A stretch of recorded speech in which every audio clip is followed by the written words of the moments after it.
नमस्कार दोस्तों, मैं हूं राकेश अचल और आप देख रहे हैं चक्षुदर्शी, जो आपका अपना न्यूज चैनल है। एक ही अनुरोध है कि वीडियो के अंत तक साथ रहें ताकि पूरा आनंद आप इस शो का ले सकें। अगर आप इस चैनल के सदस्य हैं तो बहुत अच्छी बात है, सब्सक्राइब कर लिया तो बहुत अच्छी बात है, नहीं किया है तो कर लीजिए, सदस्य बन जाइए। ये औपचारिक निवेदन होते हैं। असली खबर ये है कि राजनीति में काम करने वाले लोग गिरफ्तारी से डरते हैं या नहीं डरते हैं, और डरते हैं तो कौन लोग डरते हैं, और नहीं डरते हैं तो कौन लोग नहीं डरते हैं। राजनीति में आरोप प्रत्यारोप कोई नई बात नहीं है, लेकिन बात जब गिरफ्तारी पर आती है, पुलिस थानों तक पहुंचती है, तो फिर डर की बात शुरू हो जाती है। और सवाल उठता है कि डरता कौन है, गिरफ्तारी से सचमुच डरता कौन है। वामपंथी डरते हैं, कांग्रेसी डरते हैं, भाजपाई डरते हैं। तो ये सब चीज़ें बहुत महत्वपूर्ण है। तो आज हम इस एपिसोड में आपके साथ गिरफ्तारी के डर पर बात करने वाले हैं कि आखिर गिरफ्तारी से सचमुच कौन डरता है और सचमुच कौन नहीं डरता है। अभी ताज़ा प्रसंग चूंकि कांग्रेस के एक प्रवक्ता है पवन खेड़ा साहब, उनका है। उन्होंने असम के मुख्यमंत्री हेमंत बिस्वा शर्मा की पत्नी के ऊपर आरोप लगाया कि उनके पास तीन पासपोर्ट हैं। इसको लेकर के असम की पुलिस ने पवन खेड़ा के खिलाफ मुकदमा दर्ज किया और आनंद फानंद में सारे काम छोड़कर पवन खेड़ा को गिरफ्तार करने गुवाहाटी से नई दिल्ली आ गई। नई दिल्ली में पवन खेड़ा के घर पर छापा मारा गया। पवन खेड़ा घर पे नहीं मिले, मतलब पवन खेड़ा गिरफ्तारी के डर से भाग गए। लेकिन ये बात अधूरी है। जब असम की पुलिस नई दिल्ली में पवन खेड़ा के घर पर छापा मार रही थी, तब पवन खेड़ा असम की राजधानी में गुवाहाटी में अपनी पार्टी के नेताओं के साथ, गोगोई के साथ बैठ कर के और असम के मुख्यमंत्री के खिलाफ ही पत्रकार वार्ता कर रहे थे। अर्थात वो गिरफ्तारी से डरे नहीं, वो अपने मिशन में थे और अपनी रणनीति के तहत दिल्ली के घर से बाहर गए हुए थे। अब ये असम पुलिस की नाकामी है कि उसका इंटेलिजेंस इतना कमज़ोर है कि उसे पता ही नहीं चला कि पवन खेड़ा घर पर मिलेंगे या नहीं मिलेंगे।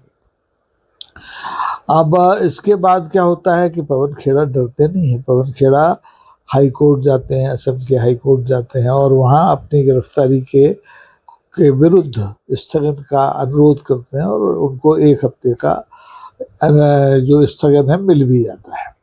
तो ऐसी लड़ाइयाँ अमूमन हर पार्टी के लोगों को लड़ना पड़ती हैं और कुछ लोग गिरफ्तार हो जाते हैं, कुछ लोग गिरफ्तार नहीं होते हैं। और गिरफ्तार होने वाले लोगों में तो आपको याद है चाहे दिल्ली के पूर्व मुख्यमंत्री अरविंद केजरीवाल हों, चाहे हमारे क्या कहते हैं झारखंड के मुख्यमंत्री हेमंत हों, और लालू यादव तो अब घोटालों में गिरफ्तार हो ही चुके हैं।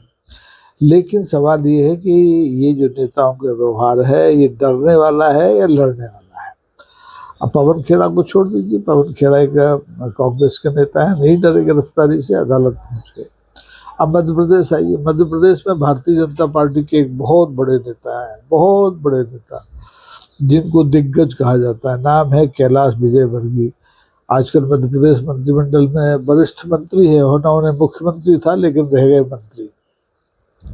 पिछले विधानसभा चुनाव में कैलाश विजयवर्गीय साहब बंगाल के प्रभारी थे और उन्होंने बड़ी मेहनत करके बंगाल के चुनाव में बीजेपी की सीटें बढ़वाई भी थी। लेकिन इस चुनाव में वो बंगाल की तरफ मुंह करके भी नहीं लेटे, जाना तो बहुत दूर की बात है। लोग बड़े चक्कर में थे कि भारतीय जनता पार्टी आखिर कैलाश विजयवर्गीय का इस्तेमाल बंगाल चुनाव में क्यों नहीं कर रहे हैं, जबकि उनके पास अनुभव है। उन्होंने बंगाल में रह करके डेरा डाल करके पिछले चुनाव में वहाँ की गली गली देखी है, एक एक कार्यकर्ता को जानते हैं।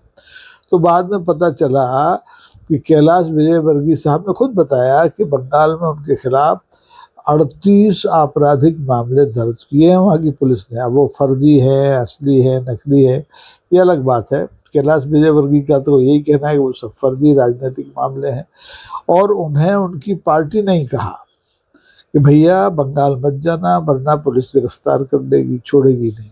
और मजे की बात कि कैलाश विजयवर्गीय साहब ने अपनी पार्टी हाईकमान की बात मान ली और चुपचाप से मध्य प्रदेश में अपने काम में लगे हैं। अब मध्य प्रदेश में उनका काम क्या है, वो मोहन सरकार को डगमगाने में लगे हैं, उनकी कुर्सी हिलाने में लगे हैं। इस पर हम बात नहीं करेंगे, अभी बात है डर की। तो क्या कैलाश विजयवर्गीय इतने डरपोक नेता हैं भारतीय जनता पार्टी के कि वो गिरफ्तारी के डर से बंगाल विधानसभा चुनाव में नहीं गए? अरे भाई, गिरफ्तारी तो होते, कोई फांसी तो लग नहीं जाती, लेकिन उनके अनुभवों का लाभ पार्टी को मिलता, लेकिन उन्होंने ये काम नहीं किया, वो डर गए। वो भी चाहते तो पवन खेड़ा की तरह अदालतों में जाते, अपना स्टे लेते और बंगाल में काम करते, लेकिन नहीं गए, डरे हुए हैं। तो आजकल दरअसल राजनीति में गिरफ्तारी बहुत आम बात हो गई है। प्रतिद्वंदियों को डराने धमकाने के लिए गिरफ्तारी का डर दिखाया जाता है। जहाँ जिस पार्टी की सरकार होती है वहाँ वो इस तरह के काम करती है। भारतीय जनता पार्टी की अगर सरकार है तो वो काम करेगी कि वो अपने प्रतिपक्ष में जो कांग्रेस के नेता हैं उनको गिरफ्तार करे, और अगर कांग्रेस की सरकार है तो वो भारतीय जनता पार्टी के नेताओं को गिरफ्तार करने की कोशिश करती है। और ये कोशिशें नीचे के कार्यकर्ता से लेकर के टॉप तक जाती है। राहुल गांधी के खिलाफ आपको मालूम है कितने मुकदमे मानहानि के, जालसाजी के, धोखाधड़ी के, धमकाने के दर्ज हैं, लेकिन राहुल गांधी गिरफ्तारी के डर से आज तक भागे नहीं हैं। वो अदालतों के चक्कर लगा रहे हैं, तारीखों पर तारीखें होती हैं, कहीं सजा होती है, कहीं अपील होती है, लेकिन डरते नहीं हैं। और इधर दूसरी तरफ भारतीय जनता पार्टी के नेता हैं जो लगातार गिरफ्तारी से डरते हैं, पुलिस से डरते हैं।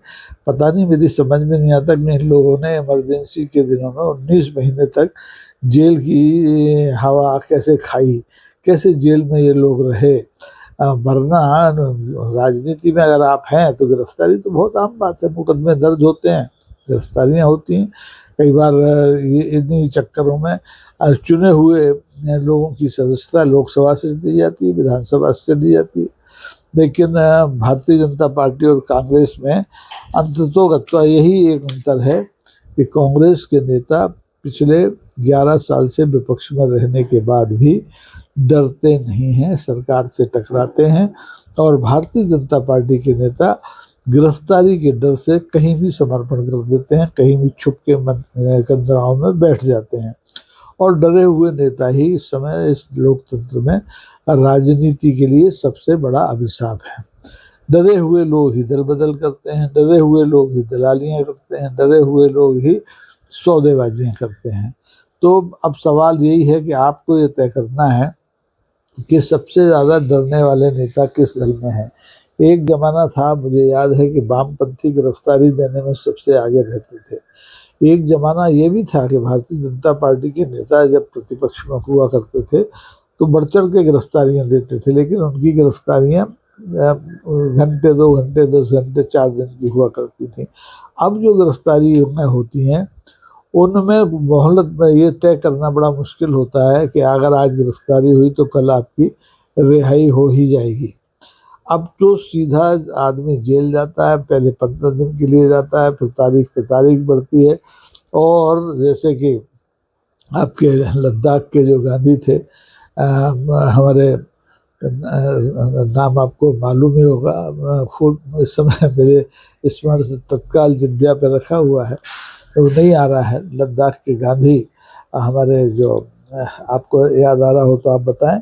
मैं भूल रहा हूँ, बिल्कुल भूल रहा हूँ, और मुंह पर नाम रखा हुआ है। जो हमारे 3 इडियट्स के आइडियल हुआ करते थे, तो वो उनको तो आप देखिए कि गिरफ्तार हुए थे सितंबर में और रिहाई हुई अभी या करके कुछ दिनों पहले ही, वो भी सरकार ने अपने आप रिहा कर दिया, अन्यथा तो उनकी रिहाई भी अधर में लटकी हुई थी।